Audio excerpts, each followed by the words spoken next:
Assalamualaikum. Hai, apa khabar semua? Hari ini Mena Suri akan menunjukkan cara penyediaan rendang daging. Rendang daging merupakan salah satu hidangan istimewa di hari Lebaran. Sebelum tu, jangan lupa like, subscribe, tekan loceng, share dan komen.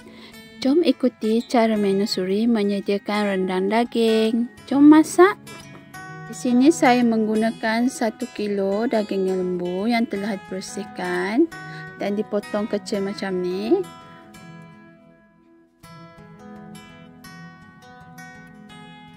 Antara bahan lain yang digunakan, di sini saya menggunakan 2 helai daun kunyit, 4 biji bawang merah besar, 4 biji bawang merah kecil, 10 ulas bawang putih, 2 inci kunyit hidup. Boleh tengok di sini saya telah bersihkan. 1,5 inci lengkuas, 2 inci halia, 5 batang serai.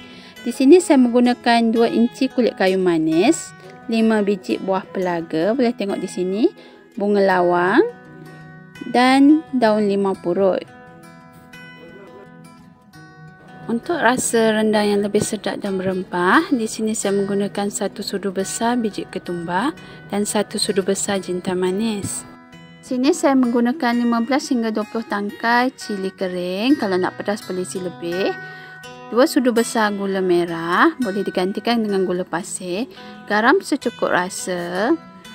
2 sudu besar kerisik kelapa.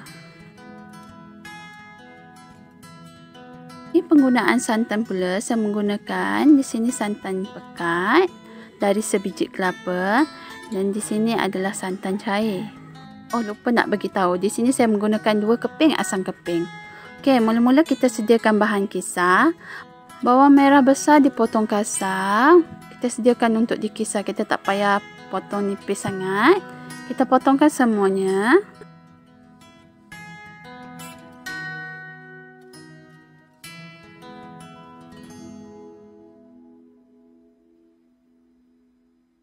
Setelah bawang merah besar dipotong, kita ketepikan. Kemudian bawang kecil merah juga dipotong kasar. Setelah tu kita ketepikan dahulu. Kemudian bawang putih dipotong kasar juga. Kita potongkan ke semuanya.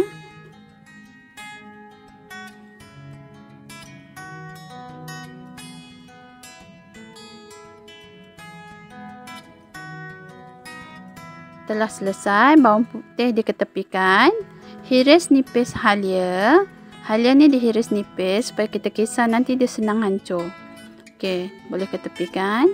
Hiris juga lengkuas. Lengkuas ni memang kena hiris nipis sebab lengkuas agak keras.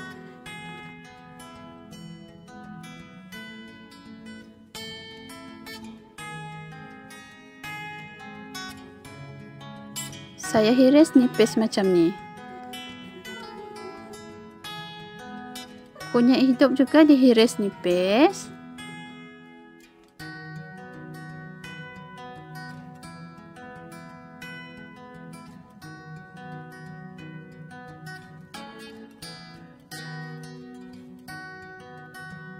Serai dihiris nipis, kita ambil bahagian depan saja yang lembut. Bahagian atas yang keras kita jangan ambil. Kita potong betul-betul nipis supaya dia tidak bila kita masak rendang nanti dia tak berselirat dia punya urat serai tu. Kalau keras kita buka, kita ambil bahagian dalam yang lembut. Kita hiris nipis lagi.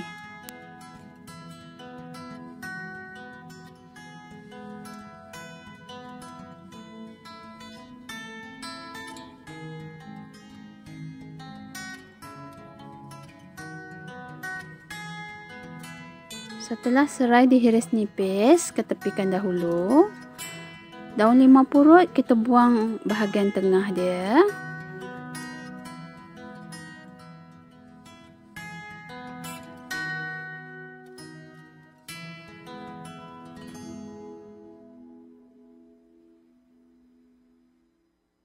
Daun kunyit juga kita buang bahagian tengah dia.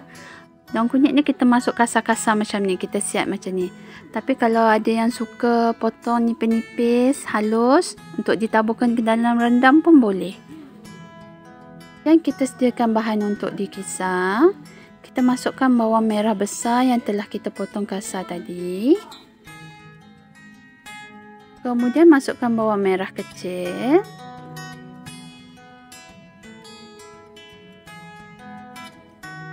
Masukkan juga bawang putih yang telah kita potong. Masukkan halia. Masukkan juga kunyit hidup yang telah kita potong tadi. Masukkan lengkuas. Kita masukkan ke semuanya. Kemudian kita masukkan serai yang telah dihiris halus tadi. Kita masukkan ke semuanya.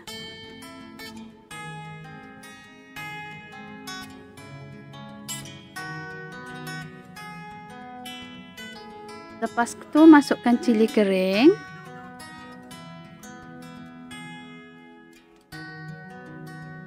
Boleh masukkan sekali jintan manis dan biji ketumbar. Kalau nak kisar kering pun boleh. Masukkan sedikit air dan kisar sehingga betul-betul hancur. Okey, boleh tengok di sini bahan kisar kita dah kisar betul-betul hancur. Kemudian panaskan setengah cawan minyak. Masukkan kulit kayu manis, buah pelaga dan juga bunga lawang.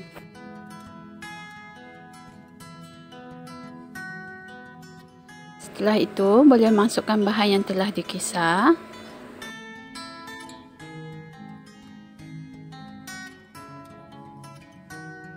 Kemudian, kacau bahan kisar sehingga pecah minyak dan sedikit garing. Bahan kisar akan menjadi sedikit pekat. Sewaktu memasak dan menumis, jangan menggunakan api yang terlalu besar. Nanti bahan kisar terpecik keluar dari kuali. Setelah bahan kisar agak garing dan timbul minyak, kita boleh masukkan ke semua daging yang telah kita potong tadi.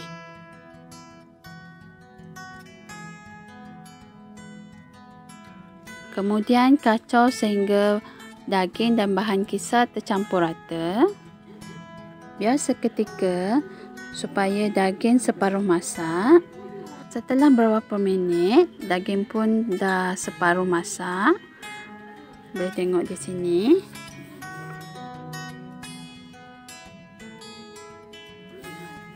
Kemudian kita boleh masukkan santan cair.